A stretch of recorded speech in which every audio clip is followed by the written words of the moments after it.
আমরা আজকে এখানে এসে দাঁড়িয়েছি আমাদের একটাই দাবি, সেটা হলো আমরা যে ডাক্তার বা আমরা চিকিৎসক, সেই চিকিৎসক হিসেবে আমাদের যে মর্যাদা সেটা আমরা ধরে রাখতে চাই। সেটা কিরকম?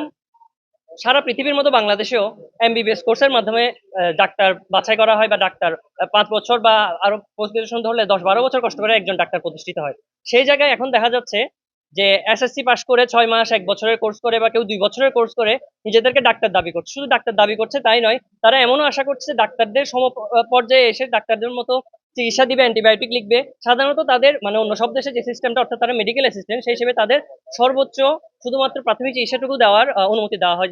ওটিসি ড্রাগ বলে কিছু ড্রাগ আছে যেগুলো হচ্ছে প্রেসক্রিপশন ছাড়া লেখা যায়। শুধুমাত্র ওই ড্রাগগুলো তাদেরকে দেওয়ার অনুমতি দেওয়া হয়।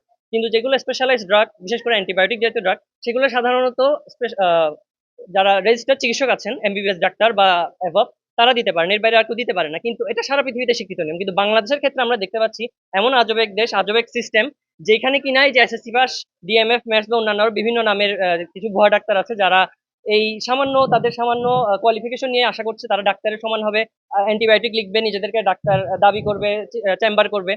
এটা কোনো দিক থেকেই যুক্তির মধ্যে পড়ে না। কিন্তু দুঃখের বিষয় হলো এই যে তারা ইতিমধ্যে আমাদের বিএমডিসিতে গিয়েছে এবং তাদের প্রাথমিক দাবিটা অর্জন করে নিতে সক্ষম হয়েছে, যেটা আমাদের জন্য সত্যি একটা লজ্জার ব্যাপার।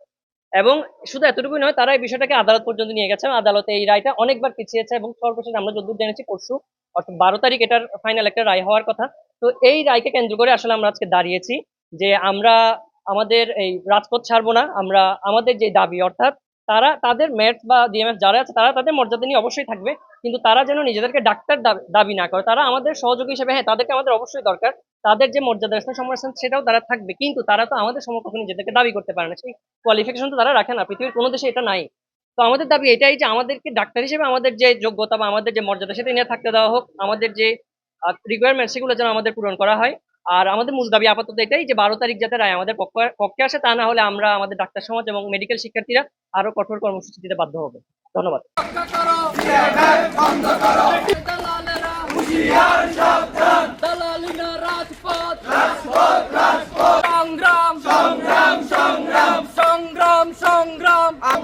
সংগ্রাম